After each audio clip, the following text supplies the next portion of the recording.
शिपूरा नाम का एक गांव था। उस गांव में कुआं ना होने की वजह से सभी गांव वाले नदी से ही पानी लाया करते थे। एक दिन गांव की एक औरत निर्मला नदी के किनारे बैठकर कपड़े धो रही थी। तभी उसे नदी से डरावनी आवाज सुनाई दी। कौन है यहाँ जो मुझे डरा रहा है? अरे कौन है यहाँ?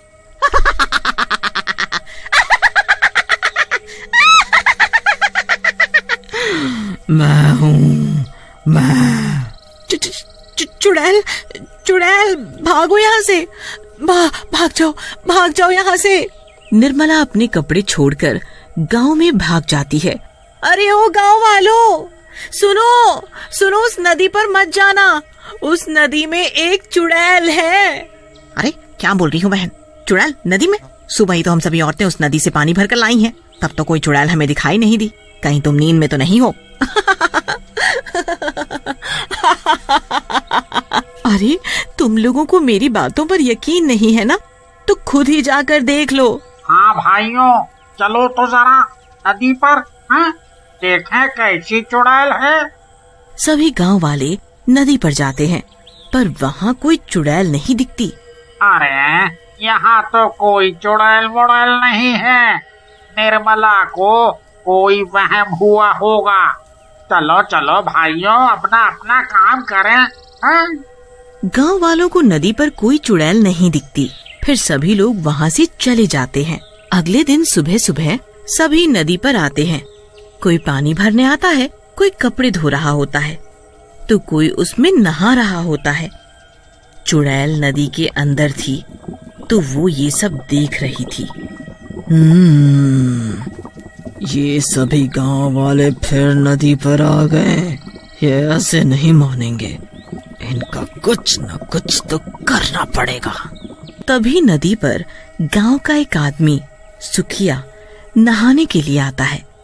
जैसे ही सुखिया नदी में नहाने के लिए अंदर घुसता है, नदी में अंदर बैठी चुड़ैल उसका पैर पकड़ लेती है। अरे अरे अरे अरे मेरा पैर किसने पकड़ा है? कौन है भाई नदी के अंदर? बचाओ बचाओ बचाओ! चुड़ैल सुखिया का पैर पकड़कर नदी के अंदर खींच लेती है और फिर सुखिया को नदी के बाहर फेंक देती है। सुखिया बेहोश हो जाता है। गांव के कुछ लोग सुखिया को वहाँ पड़ा देखते हैं।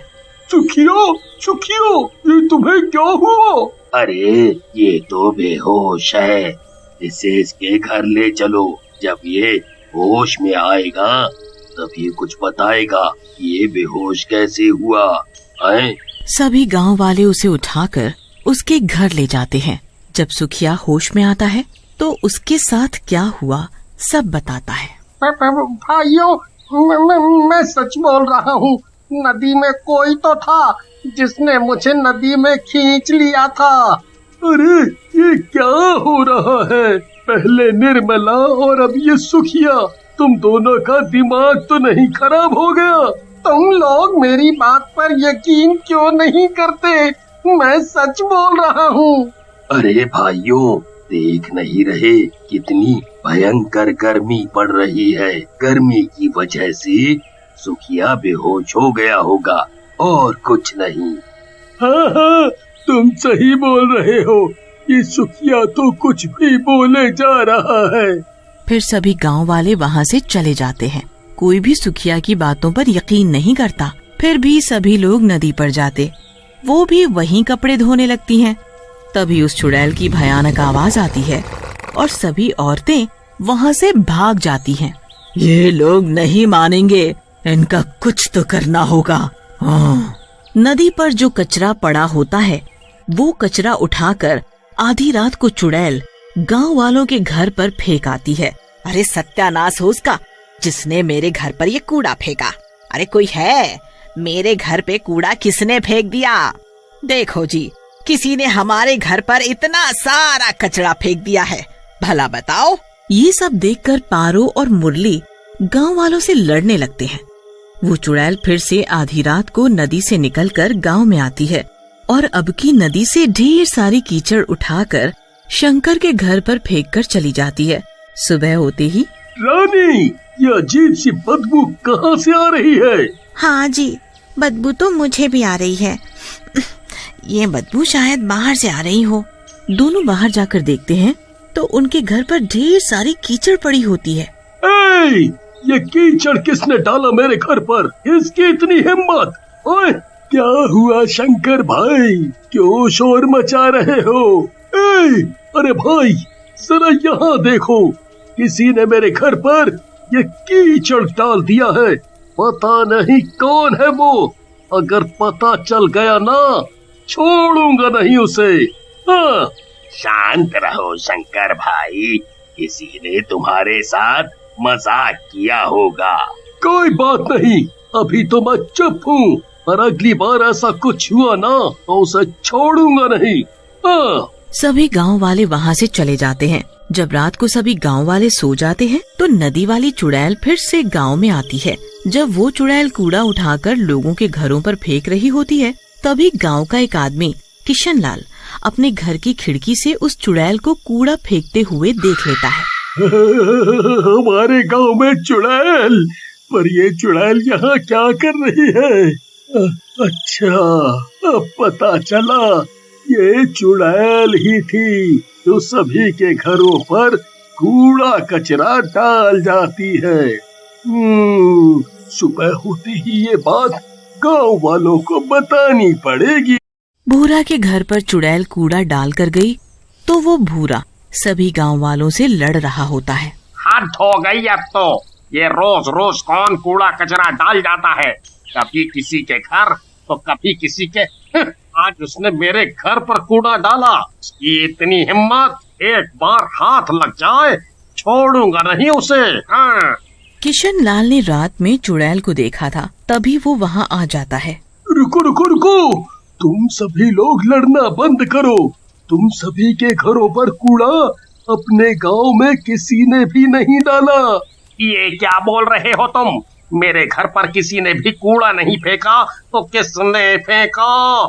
जल्दी बताओ, जल्दी। हाँ, बताता हूँ। पहले तुम सब सरपंच जी के घर चलो, वहीं बताऊंगा सब। फिर सभी मिलकर सरपंच जी के घर जाते हैं। क्या बात है, तुम सभी लोग एक साथ यहाँ? सरपंच जी, बात ही कुछ ऐसी है कि सभी को यहाँ आना पड़ा। हाँ, बोलो ना। सरपंच जी, हमारे गांव में चुड़ैल है जो उस नदी के अंदर से आई थी। देखा, मैंने सच बोला था ना, उस नदी में चुड़ैल ही थी जिसे मैंने देखा था। इसका मतलब जब मैं नदी में नहाने गया था तो उसी चुड़ैल ने मेरे पैर पकड़े होंगे और मैं बेहोश हो गया था। हाँ, तुम सभी सही हो। उस नदी में एक चुड़ैल रहती है, मैंने खुद उसे देखा है गांव में। गांव में? हमें तो कभी कोई चुड़ैल दिखाई नहीं दी। किशन लाल सभी गांव वालों को बताता है। आधी रात को जब मैं पानी पीने के लिए उठा तो मेरी नजर खिड़की के बाहर गई तो देखा एक चुड़ैल सभी के घरों पर कूड़ा फैला रही थी। और तो और गांव में भी चारों तरफ कूड़ा ही कूड़ा फैला दिया। जब वो कूड़ा फैला कर जाने लगी तो मैंने उसका पीछा किया और वो चुड़ैल नदी के अंदर चली गई। पर मेरी समझ में ये नहीं आ रहा कि वो चुड़ैल ऐसा क्यों कर रही है। अब नदी पर जाना खतरे से खाली नहीं है। सरपंच जी, अगर हम लोग नदी पर नहीं जाएंगे तो पिएंगे क्या? और बाकी घर का सारा काम भी तो पानी से होता है, खाना बनाना, नहाना, कपड़े सभी। हाँ सरपंच जी, शंकर सही बोल रहा है।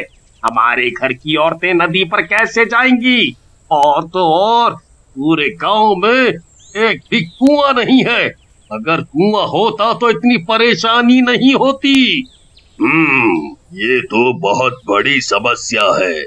मैं सोच रहा था कि किसी तांत्रिक बाबा को बुलाया जाए गांव में, वो ही कुछ कर सकते हैं। अब सभी गांव वाले सरपंच की बात मान लेते हैं और सरपंच जी एक तांत्रिक बाबा को बुलाकर सारी बात बताते हैं। अच्छा, इसलिए तुमने मुझे यहाँ बुलाया। तुम चिंता मत करो, हम सब ठीक कर देंगे। अगर चाहते हो कि वो चुड़ैल नदी छोड़कर भाग जाए, उसके लिए हमें गांव के बीचों बीच बैठकर हवन करना पड़ेगा। हवन की सारी तैयारियां हो जाती हैं। तांत्रिक बाबा हवन करने के लिए बैठ जाते हैं और सारे गांव वाले आसपास खड़े होकर देखते हैं। तांत्रिक बाबा मंत्र पढ़ते हैं और अपनी पोटली से भभूत निकालकर पूरे गांव में छिड़क देते हैं। सरपंच जी, वो चुड़ैल अब इस गांव में कभी नहीं आएगी। बाबा, गांव में चुड़ैल नहीं आएगी, पर नदी का क्या? हमारे गांव की सभी औरतें नदी से पानी लाती हैं। तभी चुड़ैल वहाँ आ जाती है। तुम लोग मेरा कुछ नहीं बिगाड़ सकते, मैं बहुत ताकतवर हूँ। इस तांत्रिक को तो मैं फूंक मारकर हवा में उड़ा सकती हूँ। तुम क्यों गांव वालों को परेशान कर रही हो? वो लोग नदी पर जाते हैं पानी भरने, तो तुम उन्हें डरा कर भगा देती हो या फिर उनके घरों पर कूड़ा कचरा डाल देती हो। क्या कूड़ा कचरा मैं करती हूँ? जरा चलो तुम सब नदी पर मेरे साथ। चुड़ैल सभी गांव वालों को अपने साथ नदी पर ले जाती है। देखो, जरा इस नदी को तुम सब देखो। तुम लोगों ने इस नदी की क्या हालत कर दी है। मैं तो आराम से नदी के अंदर सो रही थी, पर तुम सभी गांव वालों ने इस नदी में इतना कचरा फैला दिया, जिसकी वजह से नदी का पानी दूषित हो गया और मुझे नदी के अंदर घुटन महसूस होने लगी, जिसकी वजह से मैं नदी के बाहर आ गई और तुम लोगों को यहाँ से भगा दिया। तुमने हमारी औरतों को पानी नहीं भरने दिया, हम लोग कहाँ जाएं अब पानी भरने? तुम लोग बहुत ही गंदे हो। अपना घर तो साफ रखते हो और सारी गंदगी नदी पर करते हो, तो कोई नहा रहा है उसमें, और तो और उसी में तुम लोग जानवरों को भी नहला रहे हो। फिर उसी पानी को तुम लोग पीने के लिए ले जाते हो। इतना गंदा पानी तुम सभी कैसे पी सकते हो? इसीलिए मैंने सोचा कि तुम लोग ऐसे नहीं मानोगे, तुम सबको सबक सिखाना जरूरी था। तुम सही बोल रही हो, तुमने हमारी आंखें खोल दी।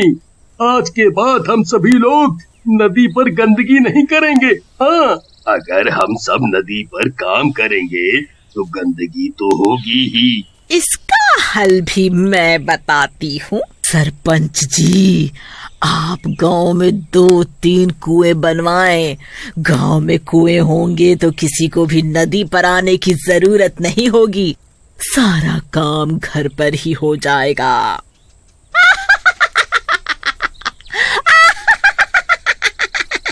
तुमने सही कहा, मैं कुएं जरूर बनवाऊंगा। तुम्हारा बहुत बहुत शुक्रिया। और चुड़ैल वहाँ से हमेशा हमेशा के लिए चली जाती है।